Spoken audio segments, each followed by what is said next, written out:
बिस्मिल्लाहिर्रहमानिर्रहीम। अस्सलाम वालेकुम। उम्मीद करती हूँ कि आप सब खैरियत से होंगे। दुआ गो हूँ कि अल्लाह पाक आप सबको अपनी हिफ्ज़ व अमान में रखे। तो यहाँ पे आज बनने जा रहे हैं कश्मीरी कुलचे। बहुत ही परफेक्ट, बहुत ही मज़ेदार से मीठे कुलचे ये बनेंगे, बिल्कुल बाज़ार जैसे बनेंगे। बहुत लो बजट में ढेर सारे कुलचे हम बनाएंगे। तो वीडियो को आपने कंप्लीट देखना है, कोई स्टेप मिस नहीं करना। तो आप भी बिल्कुल परफेक्ट ऐसे ही कुलचे विदाउट अवन भी आप बना सकते हैं, और अवन अगर अवेलेबल हो तो आप उसमें भी बना सकते हैं। तो आगे चलने से पहले आपसे रिक्वेस्ट करूंगी कि अगर चैनल पे नए हैं तो प्लीज़ चैनल को सब्सक्राइब ज़रूर कर लीजिएगा और बेल आइकन को ज़रूर प्रेस कर लें, ताकि हर नई आने वाली वीडियो आपको बर वक्त मिल सके। तो कश्मीरी कुलचे बनाना बहुत ज़्यादा इजी है। इसके लिए बहुत ज़्यादा सिंपल इंग्रेडिएंट्स हम यूज़ करेंगे। तो आइए आज की वीडियो स्टार्ट करते हैं। आप इसके इंग्रेडिएंट्स नोट कर लें। 2 कप मैदा मैंने लिया है, 3/4 कप शुगर है पिसी हुई, 3/4 कप घी है, और 2 अंडे हैं, 3 से 4 अदद इलायची के दाने हैं, 1 टीस्पून खमीर है ईस्ट, और हाफ़ टी स्पून इसमें नमक हम ऐड करेंगे, या इससे भी आप बेशक कम यूज़ कर लें। तो मैदा हम ले लेंगे सबसे पहले किसी भी बॉल में, और इसमें हम इलायची के दाने डाल देंगे। साथ में हम 1 टीस्पून खमीर डाल देंगे, और हाफ़ टी स्पून इसमें नमक डाल देंगे। इन्हें मिक्स कर लेंगे। अब दूसरी तरफ मैंने शुगर ले ली है, उसमें मैं 1 अंडा फुल डालूंगी, और दूसरे अंडे की सिर्फ सफ़ेदी डाल दूंगी। जर्दी उसके हम अलग कर लेंगे। तो जर्दी को हम एंड पे यूज़ करेंगे, उसे हम वेस्ट नहीं करेंगे।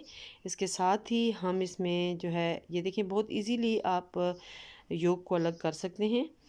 अब इसमें हम घी ऐड कर देंगे, और अच्छे से हम इसे फेंट लेंगे। इतनी देर फेंटेंगे कि इसका कलर थोड़ा सा चेंज हो जाए।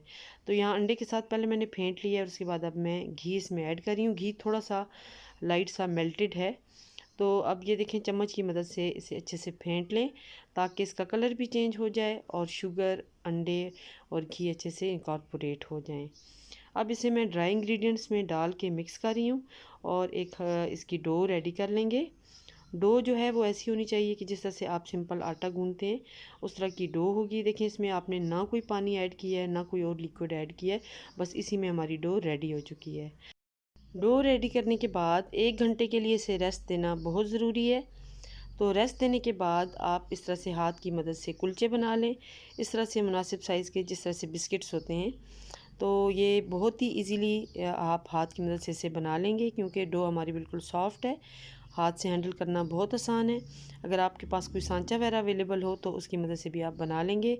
यहाँ पे एक ट्रे ले ली थी मैंने, ट्रे के अंदर मैंने बटर पेपर बिछा लिया था, और बिल्कुल एंड पे हम योग को अच्छे से फेंट लेंगे, और तमाम कुलचों के ऊपर इस तरह से योग को अप्लाई करेंगे। अंडे की जर्दी इसलिए हम लास्ट में अप्लाई करते हैं इसके ऊपर, क्योंकि इससे इसका कलर बहुत ज़बरदस्त आएगा। जब ये बेक होंगे, आप ओवन में बेक करें या आप कढ़ाई में बेक करें, दोनों सूरतों में बहुत ज़बरदस्त ये कुलचे बनते हैं।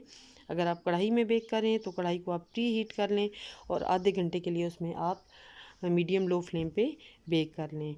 यहाँ पे मैं अवन में कर रही हूँ, तो अवन को मैंने प्री हीट कर लिया है 150 डिग्री पर तकरीबन 20 मिनट के लिए, और फिर 15 मिनट के लिए हम इसे मज़ीद बेक करेंगे 150 डिग्री पर ही। तो दोनों सूरतों में रिज़ल्ट बहुत परफेक्ट मिलेगा। आप विदाउट अवन करें या अवन करें, तो दोनों में ये देखें बिल्कुल परफेक्ट, बहुत ही ज़बरदस्त इनका गोल्डन सा कलर आया है। बहुत ये क्रंची बने हैं, बाज़ार से कई गुना ये अच्छे बने हैं, और लो बजट में बने हैं। आप ज़रूर ट्राई कीजिएगा। उम्मीद करती हूँ कि आज की वीडियो आपको अच्छी लगेगी। अल्लाह हाफ़िज़।